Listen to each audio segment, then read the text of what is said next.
Second chapter sequence वाला start करें। Sequence की सबसे पहले डेफिनेशन लिखी हुई है। A sequence is a function whose domain is the set of natural number and range can be any set। Sequence क्या होता है? एक फंक्शन होता है। अब फंक्शन की बात आ गई तो फंक्शन की कुछ ना कुछ डोमेन भी होगी और रेंज भी आएगी, है ना? तो फंक्शन की डोमेन क्या होनी चाहिए? Set of natural number. ये फिक्स है, नेचुरल नंबर का ही सेट, मतलब सेट ऑफ नेचुरल नंबर से ही ले सकते हैं हम डोमेन, ठीक है? और रेंज आपकी कुछ भी आ सकती है। वो जो फंक्शन होगा जिसकी domain set of natural number है और range can be any set, उस फंक्शन को हम क्या बोलते हैं? सीक्वेंस, ठीक है? सीक्वेंस के एग्जाम्पल भी बहुत सारे, जैसे रिप्रेजेंटेशन आता है। उसके बाद representation of a sequence. Sequence is A special function whose domain is always a set of natural number। ये चीज़ मेन है बेटा इसमें, सीक्वेंस की डेफिनेशन में। ये जो डोमेन होती है ना, वो सेट ऑफ नेचुरल नंबर ही होता है, ठीक है? In calculus functions are usually denoted by letters. Functions को हम कैसे डिनोट करते थे? Small F, small G, H, ऐसे ही डिनोट करते थे ना। और सीक्वेंस में हम क्या करेंगे? The function is denoted by any one of the letter A, B, U, किसी भी तरह से ऐसे कर सकते हो। Hence a sequence is a function. Definition से ही क्लियर है कि जो सीक्वेंस है वो एक फंक्शन होता है। और फंक्शन किस तरह से? फंक्शन मान लिया ए, ऐसे कर देते हैं, है ना? और उसकी जो डोमेन होगी वो क्या होगा? Set of natural number. और रेंज क्या हो सकती है? Range can be any set, है ना? तो मैंने क्या ले लिया? ये set of real numbers. R किसी को तो नोट करते हैं ना। And image n belongs to natural number is denoted by an, ठीक है? an से डिनोट करते हैं। और सीक्वेंस की जो नोटेशन होती है वो ये होती है, ठीक है? अब n कहाँ पे बिलोंग कर रहा है? n belongs to natural numbers. अब अगर यहाँ से मैं सीक्वेंस की टर्म्स लिखना चाहूँ तो a1, फिर n की जगह पे 2 पुट कर सकते हैं। नेचुरल नंबर से बिलोंग कर रहा है ना, तो क्या क्या हो सकता है? क्या पॉसिबिलिटी है? 1 2 3 4 टू सो, है ना? तो n जब 1 होगा तो फर्स्ट टर्म आ जाएगी हमारी सीक्वेंस की a1। n की वैल्यू जब 2 होगी तो हमारी सीक्वेंस की सेकंड टर्म आएगी a2। फिर n की वैल्यू जब 3 होगी तो हमारी सीक्वेंस की थर्ड टर्म आ जाएगी a3। ऐसे ही आगे वाली टर्म्स आ जाएगी, ठीक है? इस तरह से एक सीक्वेंस को हम लिखते हैं। Method to describe a sequence. Sequence, किसी भी सीक्वेंस को डिस्क्राइब करने के जो मेथड है उनके बारे में एक्सप्लेन कर रखे हैं। फर्स्ट है, we list first few terms of the sequence in order till the rule for writing down different terms becomes evident. For example देखो, मैंने एक सीक्वेंस ली बेटा, 1 2 3 4 5 सीक्वेंस है। मैंने क्या किया है? सीक्वेंस की कुछ टर्म्स लिखी है ना, कुछ टर्म्स लिख दी और यहीं से मुझे एक रूल दिख गया। क्या क्या है ये? नेचुरल नंबर, है ना? ऐसे ही तो लिया है ना कि 1 2 3 4 5, आगे वाली टर्म्स कैसे आएंगी? 6 7 8, इसी तरह से, ठीक है? तो मुझे एक रूल दिख गया, तो इस तरह से कुछ सीक्वेंस की टर्म्स लिख के और मैंने ऐसे डैश लगा दिए, तो मुझे ये पता चल गया कि ये सीक्वेंस हमारी किस तरह की है, ठीक है? या फिर जनरल आप लिखना चाहो, इसका रूल लिखना चाहो अलग से, तो क्या लिखेंगे? an is equal to n, यही तो है ना ये। और अगर इसी को मैं सीक्वेंस की फॉर्म में लिखना चाहूँ तो सीक्वेंस के लिए क्या नोटेशन है? यही है। तो इसको कैसे लिख दोगे?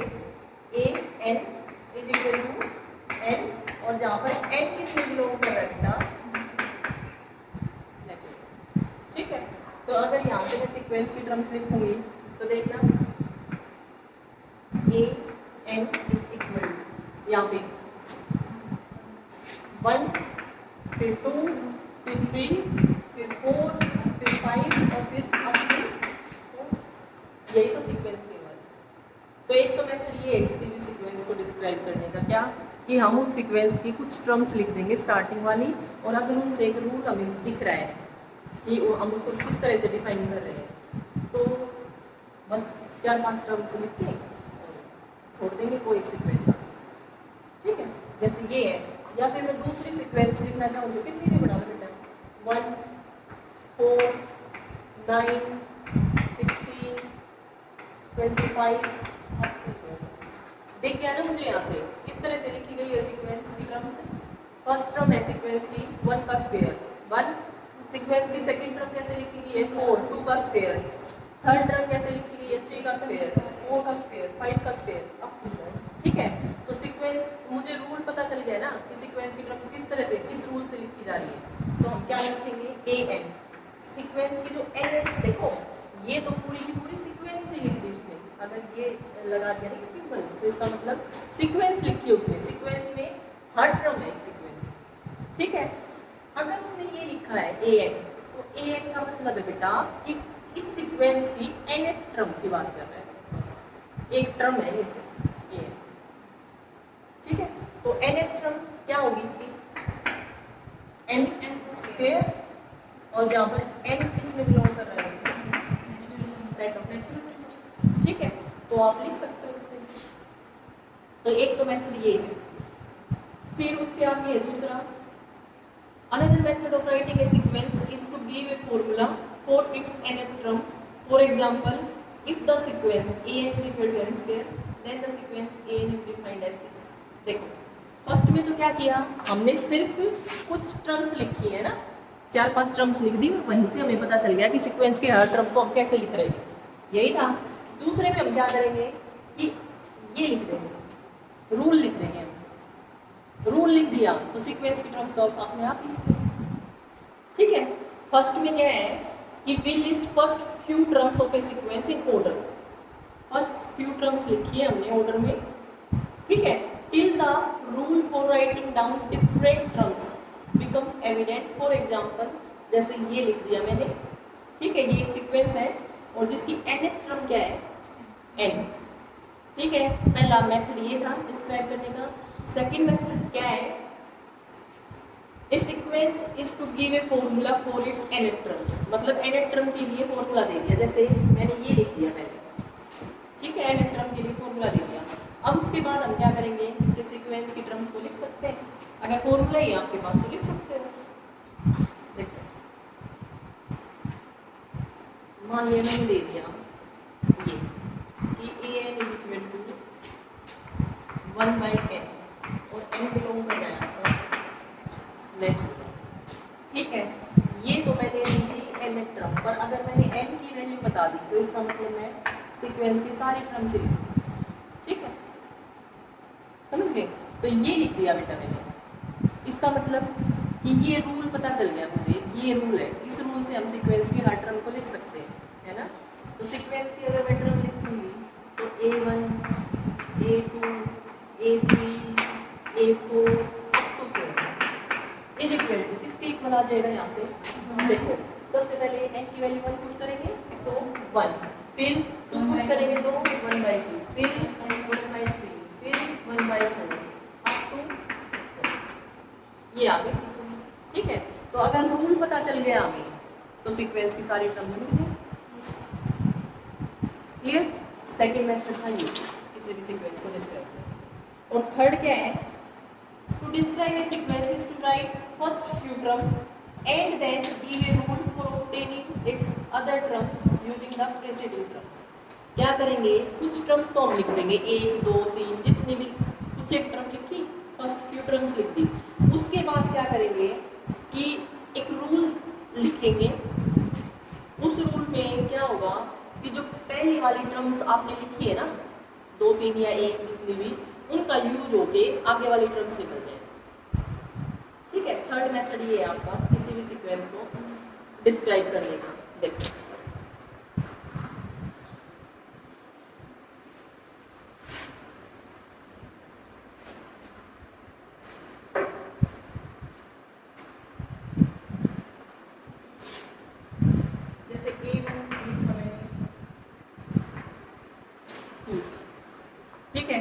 a1 मैंने ले लिया और मैंने आगे वाली टर्म्स जो है ना वो मैंने लिख दी, क्या इसका यूज करके लिखूंगी, मतलब जिसमें इसका यूज हो रहा हो वो लिखती जाएगी।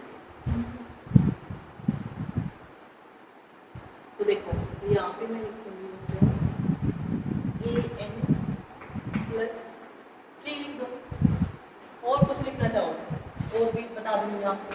और n कहाँ पर बिलोंग कर रहा है नेचुरल। अब एक बात देखो, यहाँ पे वैसे तो मैं n एक टर्म में क्या लेके चलती थी an है ना, लेकिन यहाँ पर मैंने क्या लिखा है n plus one. n plus one क्यों लिखा है? क्योंकि n नेचुरल नंबर से बिलोंग कर रहा है। अगर n नेचुरल नंबर से बिलोंग कर रहा है तो n आपके पास क्या होगा, 1 से स्टार्ट होगा, 1 से स्टार्ट होगी ये वैल्यू, तो n इज इक्वल टू मतलब 1 2 3 इसी तरह से पुट करेंगे हम, है ना। और n की वैल्यू जब आप यहाँ पर 1 लोगे तो क्या टर्म आएगी आपकी 1 plus 1 is equal to a1 plus 3।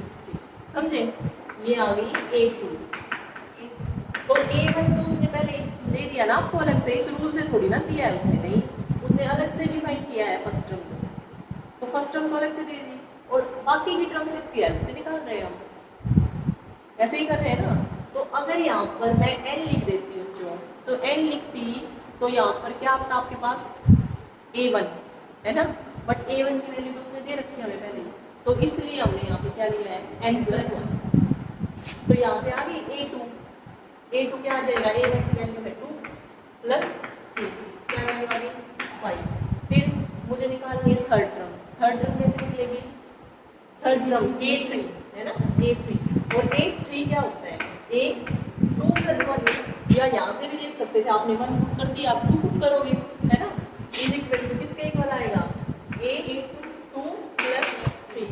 अब देखो पीछे वाली टर्म्स का यूज होता चल रहा है ना, अब a2 का यूज होगा इसमें थर्ड वाली टर्म में, तो a2 की वैल्यू है आपके पास 5 प्लस 3 क्या आ गया a3 आ गया। अब हम a4 निकालेंगे, a4 किसके इक्वल आएगा बेटा a3 प्लस 1, n की वैल्यू यहाँ पर है 3, तो यहाँ से क्या आ जाएगा a3 प्लस 3, a3 की वैल्यू यहाँ पे आ चुकी है 8 प्लस 3 की वैल्यू है।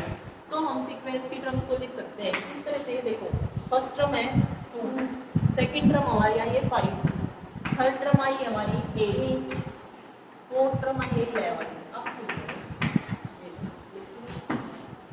ठीक है, जरूरी नहीं था यही रूल डिफाइन करता हूँ, मतलब ये सिर्फ एक मेथड बताया है मैंने एक के एग्जाम्पल की हेल्प से कि हम इस तरह से भी डिस्क्राइब कर सकते हैं। बाकी आप ऐसे ना लिखें, ये मैंने ये ले लिया, ठीक है।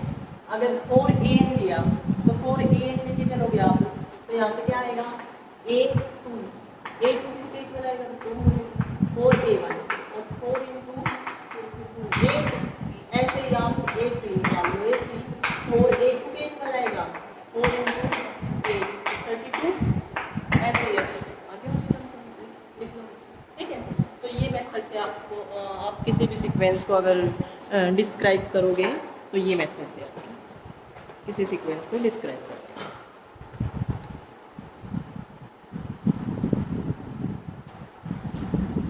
याद रखा है सबको?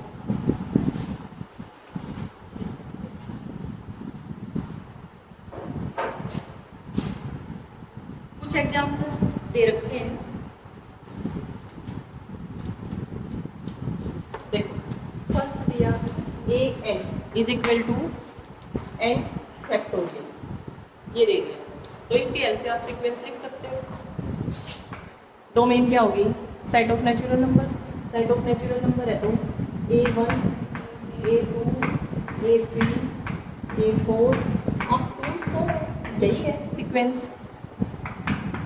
क्या आ जाएगी a1 की वैल्यू यहाँ से 1 फैक्टोरियल 1, फिर a2 2 फैक्टोरियल 2, फिर 3 फैक्टोरियल 6 और फिर 4 फैक्टोरियल 24, आगे लिखना चाहो तो लिख देना 120 आ जाएगा। इसी तरह से सीक्वेंस लिखेगी, ठीक है। तो ये और एग्जाम्पल भी इसी तरह के लिए बने, आप कर लोगे।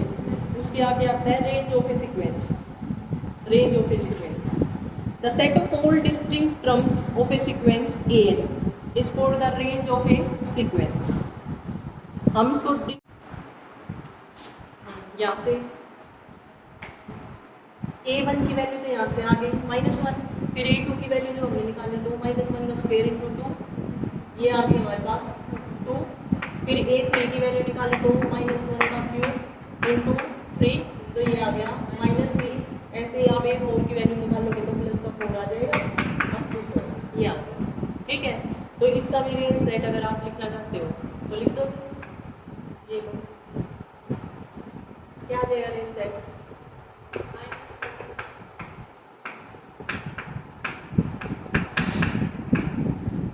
ऐसे भी तो लिख सकते हो। ठीक है, कर्ली ब्रैकेट में लिख दिया तो सेट हिट होएगी। या फिर कैसे लिख सकते हो? तो ये सारे एलिमेंट लिख के दिखा दो।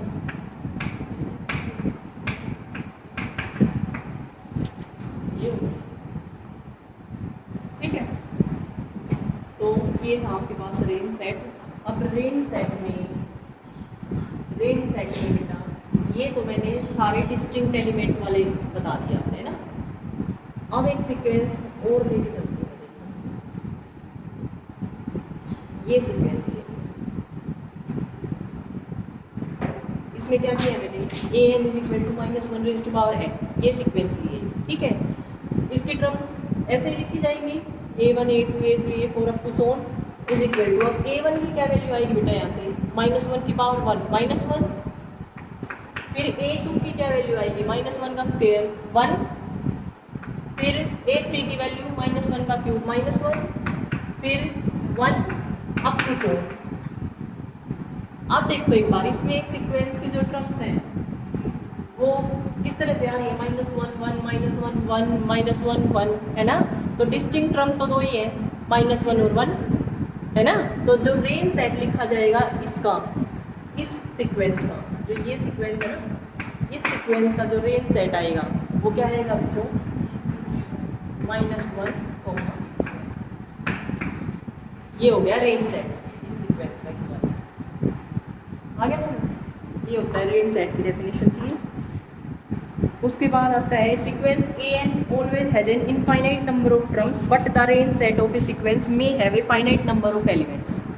जो सीक्वेंस होती है ना an, उसमें infinite number of element terms होती है ना। जैसे देखो नेचुरल नंबर से आती है टर्म्स, तो natural number domain natural number है ना, तो n से बिलोंग कर रहा है, और नेचुरल नंबर तो इनफाइनाइट है, तो सीक्वेंस की जो टर्म आएगी वो क्या आ जाएगी, a1 a2 अप टू सो, यही आएगी। इनफाइनाइट टर्म्स होंगी किसी भी सीक्वेंस की, बट जो इस सीक्वेंस का रेंज सेट आएगा ना, वो रेंज सेट हो सकता है इनफाइनाइट एलिमेंट हो उसमें, है ना, या फिर हो सकता है कि फाइनाइट हो रेंज सेट। दोनों ही एग्जाम्पल लिखे हैं मैंने।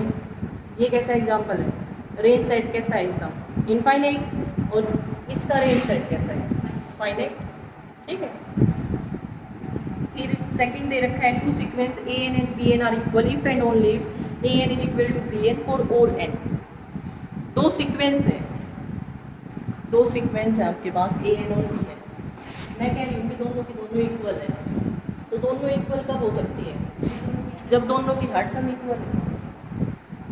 यही है sequence a is equal to sequence bn कब होगी, जब आपके पास an is equal to bn हो for all n belongs to natural। ठीक है, तो ये इक्वल हो जाएंगे दो sequence. If and only if का रिजल्ट आप ये भी लगा सकते हैं। ठीक है, थर्ड है आपके पास to differentiate between a sequence and its range set we use, sequence के लिए ये वाला सिंबल यूज करते हैं हम to denote a sequence, and range set को डिस्क्राइब करने के लिए हम ये सिंबल यूज करते हैं सेट वाला, है ना। तो ये तो मैं बता चुकी हूँ आपको पहले। उसके बाद है कांस्टेंट सीक्वेंस। कांस्टेंट सीक्वेंस क्या होती है, a sequence an defined by an is equal to c for all n belongs to natural number is called a constant sequence. देखो कांस्टेंट सीक्वेंस क्या होती है बेटा, an is equal to c मतलब कोई भी एक कांस्टेंट फिक्स कर दो। तो आप अगर इसकी टर्म्स लिखोगे सारी, तो an सीक्वेंस क्या आएगी, a इज इक्वल टू यही आई। अब सीक्वेंस की टर्म्स लिखोगे तो n तो नेचुरल नंबर सीक्वेंस है, सीक्वेंस की टर्म्स लिखोगे तो a1 a2 a3 up to 4 is equal to, देखो a1 n की जगह पे आपने 1 पुट किया तो a1 क्या आया सी, फिर n की जगह पे 2 पुट किया तो A2 की वैल्यू भी क्या आई C, फिर A3 की वैल्यू भी क्या आई C अप टू 100, यही वैल्यू जा रही है। तो अगर रेंज सेट में इस सीक्वेंस का लिखूं तो इसको क्या बोलते हैं हम, constant sequence.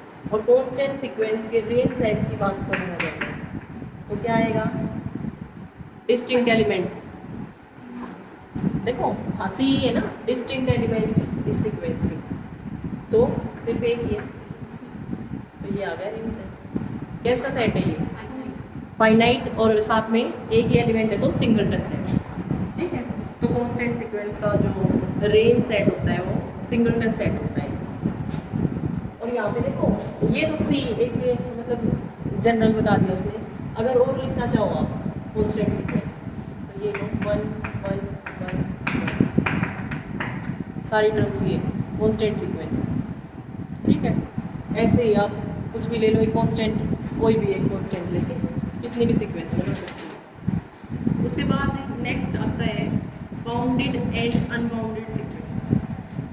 Bounded and unbounded sequence, bounded देखो बाउंडेड सीक्वेंस में भी 3 डेफिनेशन है, बाउंडेड अबो सीक्वेंस, बाउंडेड बिलो सीक्वेंस और फिर बाउंडेड सीक्वेंस की डेफिनेशन आती है, ठीक है।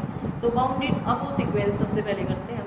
A sequence A is said to be bounded above if there exists a real number k such that an is less than equal to k for all n belongs to natural number। इस चीज़ का क्या मतलब है, an less than equal to k मतलब sequence की हर term एक ऐसा real number अगर हमें मिल गया कि उस सीक्वेंस की हर टर्म उस रियल नंबर से लेस है या फिर इक्वल है, तो उस केस में हम क्या बोल देंगे कि वो सीक्वेंस कैसी है, बाउंडेड अबो सीक्वेंस, ठीक है। और जो उसका अपर बाउंड होगा वो क्या हो जाएगा, वो रियल नंबर जिससे सारी की सारी टर्म्स उस सीक्वेंस की या तो लेस है या इक्वल है। n लिखा तो क्या आएगा इस केस में, देखो A1 1, A2 2, A3 3, A4 4 up to 4, यही आ गया। क्या कोई ऐसा रियल नंबर एग्जिस्ट करता है कि जिससे इस सीक्वेंस की सारी टर्म्स या तो लेस हो या फिर इक्वल हो,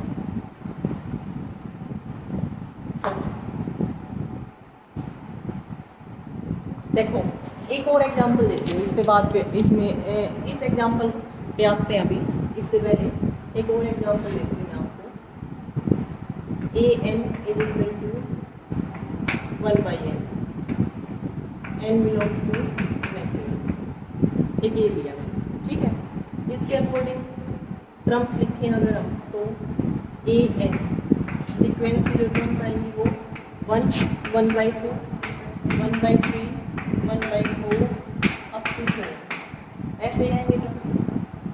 मैं इसको रियल लाइन पे ड्रॉ करती हूँ सारे नंबर्स को। 1 मान लिया ये 0 है मेरे पास, ये 1 है, ठीक 1 ये है फर्स्ट टर्म ये, फिर उसके बाद 1/2 ये टर्म, फिर उसके बाद 1/3 यहाँ कहीं होगा 1/3, फिर ये वाली टर्म है, फिर उसके बाद 1/4 यहाँ होगा 1/4, नेक्स्ट क्या आएगा 1/5 यहाँ कहीं होगा 1/6 1/7, ठीक है। नेचुरल नंबर तो कितने होते हैं, इनफाइनाइट होते हैं ना। तो अब लास्ट में जब आप जैसे जैसे n इन्फिनिटी की तरफ अप्रोच करता जाएगा वैसे वैसे 1/n किसकी तरफ अप्रोच करेगा, 0 की तरफ, है ना। पर 0 पे पहुंचेगा नहीं कभी भी, सिर्फ उसकी तरफ अप्रोच करता जाएगा, है ना। तो 0 की तरफ जब ये सीक्वेंस की सारी टर्म्स मतलब 0 के नज़दीक जाती जा रही है ना, 0 को अप्रोच कर रही है, तो अब आप एक ये सीक्वेंस की टर्म्स मैंने दिखा दिया आपको कि इस तरह से। अब आप एक बात बताओ, क्या ऐसा कोई रियल नंबर एग्जिस्ट कर रहा है जिससे सीक्वेंस की सारी टर्म्स या तो लेस हो या इक्वल हो?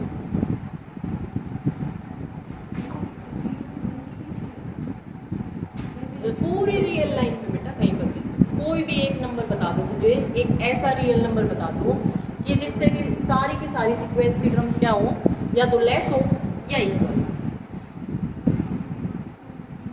हाँ 2 3 सारे ही है बेटा, देखो ये 1 है, सीक्वेंस की सारी टर्म्स तो 1 से इधर ही रह ली है ना, इधर तो है ही नहीं। तो इस साइड वाले सारे के सारे रियल नंबर जो भी हैं वो सारे के सारे आप उनमें से कोई भी एक रियल नंबर दे दो, कोई भी एक रियल नंबर दे दो आप, उससे सारी की सारी टर्म्स कैसी रहेंगी या छोटी रहेंगी। और अगर आपने 1 ले लिया, 1 ही ले लिया आपने, तो 1 लिया तो क्या हो जाएगा, ये सीक्वेंस की बाकी सारी टर्म्स तो लेस हो गई इससे, और 1 जो ये फर्स्ट टर्म है 1 ये इक्वल हो गई, फिर भी कंडीशन तो सेटिस्फाई हो गई ना। तो क्या डेफिनेशन क्या थी बाउंडेड अबो की, बाउंडेड अबो सीक्वेंस। तो बाउंडेड अबो सीक्वेंस की जो डेफिनेशन थी हमारे पास वो क्या थी बच्चों, कि एक sequence n belongs to natural number, उसको हम बाउंडेड अबो सीक्वेंस कहेंगे अगर हमारे पास एक ऐसा रियल नंबर एग्जिस्ट कर जाए सच दैट सीक्वेंस की सारी टर्म्स या दो रियल नंबर से लेस हो या फिर इक्वल हो, उस केस में हम उस सीक्वेंस को बाउंडेड अबो सीक्वेंस बोलते हैं। और जो रियल नंबर एग्जिस्ट करता है उस रियल नंबर को क्या बोलते हैं, अपर बाउंड। ठीक है, लिस्ट अपर बाउंड अलग होता है बेटा, अपर बाउंड अलग होता है। ठीक है, लिस्ट अपर बाउंड वो होता है जो सारे अपर बाउंड में जो सबसे लिस्ट अपर बाउंड्स में जो लिस्ट। ठीक है, तो यहाँ पर देखो बाउंडेड अबो सीक्वेंस क्या, एक सीक्वेंस एन है, अगर इसको मैं बाउंडेड अबो बोल रही हूँ तो इसका मतलब सीक्वेंस की सारी टर्म्स एक रियल नंबर से पक्का लेस या इक्वल रही होगी for all n belongs to natural. ठीक है, मतलब a1 भी लेस देन इक्वल टू के रहा होगा, a2 भी लेस देन इक्वल टू के रहा होगा, a3 भी लेस देन इक्वल टू के रहा होगा। अब पूछो ये, अब यहाँ पे देखना मैं बोल रही हूँ k की वैल्यू 1 है, देखो यहाँ पे मैंने ड्रॉइंग करके दिखा दिया आपको, तो यहाँ से तो अलग से दिख रहा है कि 1 से इधर ही रह रही सीक्वेंस की सारी टर्म्स है ना, तो आपके तो बड़े नंबर ही है 2 3 4 ये सारे, तो 1 या 1 से इधर वाले सारे के सारे नंबर आप कोई भी एक नंबर दे दो मुझे, इस कंडीशन को सेटिस्फाई करेंगे ना, करेंगे तो ये सीक्वेंस कैसी होगी, बाउंडेड अबो सीक्वेंस है ना।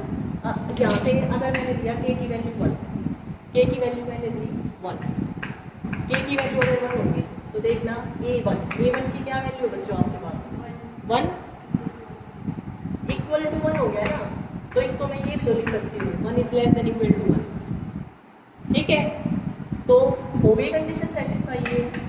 फिर सेकंड टर्म के लिए देखेंगे a2 क्या है आपके पास 1/2 क्या है लेस देन 1 है, लेस देन 1 है तो 1/2 ये भी लिख सकते हो लेस देन इक्वल टू। ठीक है, हो गया।